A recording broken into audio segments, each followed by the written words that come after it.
Hello learners, welcome to my channel enlighten knowledge. आज हम discuss करने जा रहे हैं basis of classification of market के बारे में कि जब हम क्लासिफिकेशन करते हैं मार्केट की कि कौन कौन सी मार्केट कैसी कैसी हैं तो उनके पीछे क्या क्या बेसिस हो सकते हैं, किस आधार पे हम लोग मार्केट को एक दूसरे से क्या है डिफरेंट दिखाते हैं, अलग करते हैं।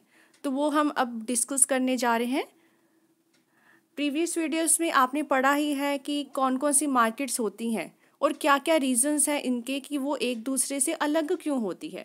तो सबसे पहला केस क्या हो जाएगा, that is number of buyers and sellers. हर एक मार्केट में हमने देखा था कि जो नंबर ऑफ बायर्स हैं वो तो बहुत सारे होते हैं क्योंकि ख़रीदार काफ़ी होते हैं, लेकिन जो सेलर्स हैं उनका डिफरेंट होता है।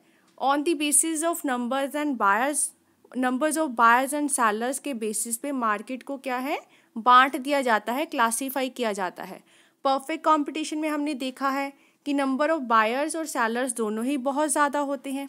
मोनोपोली में क्या था कि एक सेलर था और काफ़ी सारे नंबर ऑफ बायर्स थे। मोनोपोलिस्टिक में भी परफेक्ट कंपटीशन की तरह ही number of buyers and sellers बहुत होते हैं, बस वो क्या करते हैं, they are selling the differentiated products. Duopoly की बात की जाए तो 2 sellers and number of buyers, और ओलिगोपोली में हमने क्या देखा है, देयर आर फ्यू सेलर्स, बहुत ही कम सेलर्स होते हैं और काफ़ी नंबर्स ऑफ बायर्स होते हैं। तो ये चीज़ें आपको ध्यान में रखनी है कि इन बेसिस पे हम मार्केट को क्या है डिस्टिंग्विश करते हैं। सेकंड आपका है नेचर ऑफ कॉमोडिटी, कि कॉमोडिटी जो सेलर्स बेच रहे हैं वो कैसी है, उसका नेचर क्या है। On the basis of nature of commodity के नेचर के अकॉर्डिंग देखा जाए तो परफेक्ट कॉम्पिटिशन में क्या था, that sellers are selling homogeneous product, वो एक जैसे प्रोडक्ट ही सेल कर रहे थे। मोनोपोलिस्टिक में आपने देखा कि वो डिफ्रेंशिएटेड प्रोडक्ट सेल करते हैं कि है ब्रांड वही बट उसके आगे ही बहुत सारी क्लासिफिकेशन हो जाती है। ओलिगोपोली की बात की जाए तो देखा है कि होमोजीनियस और डिफ्रेंशिएटेड प्रोडक्ट वो किसी भी तरह का प्रोडक्ट डिओपोली में ओलिगोपोली में वो सेल कर सकते हैं। और मोनोपोली में भी क्या है कि वो प्रोडक्ट के अकॉर्डिंग, क्योंकि मोनोपोली में तो एक ही सेलर है तो उसको उसका कोई असर नहीं पड़ता कि वो होमोजीनियस करे या डिफ्रेंशिएटेड करे, खरीदना तो हमें उसी से ही पड़ेगा। तो ये होता है नेचर ऑफ कॉमोडिटी के आधार पे। Third one is degree of price control, कि प्राइस का कंट्रोल किस में हम लोग कर सकते हैं, कैसे सेलर्स करते हैं। अगर डिग्री ऑफ प्राइस की बात की जाए तो परफेक्ट कॉम्पिटिशन में क्या होता है कि कोई भी सेलर्स का उसमें रोल नहीं होता है या कंट्रोल नहीं होता है जब वो प्राइस को डिटरमिन करते हैं, क्योंकि प्राइस पीछे से ही डिटरमिन होके आता है, इंडस्ट्री ही डिटरमिन करती है और आगे फर्म्स को बता देती है कि ये प्राइस है, ये आपने चार्ज करना है। लेकिन अगर हम देखा जाए मोनोपोली में क्या है, एक ही जने का कंट्रोल है तो उसका ही कंट्रोल है वो प्राइस को कैसे डिटरमिन करता है। हमसे वो हाई प्राइस भी चार्ज कर सकता है और लो प्राइस भी चार्ज कर सकता है। Fourth one is knowledge of market, ये हो गया।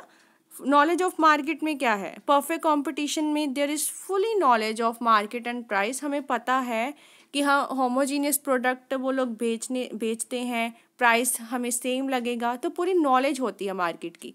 मोनोपोली की बात की जाए तो कोई भी नॉलेज नहीं है हमें। एक जो मोनोपोलिस्ट होता है वो क्या करता है कि अपने जान पहचान वालों से मतलब लो प्राइस भी चार्ज कर सकता है और जिनसे उनका लड़ाई झगड़ा है या नहीं बनते उनसे हाई चार्ज भी कर सकता है प्राइस को। तो हमें बिल्कुल नॉलेज नहीं होती है। मोनोपोलिस्टिक में भी देखा जाए तो हमें इम्परफेक्ट नॉलेज ही होती है।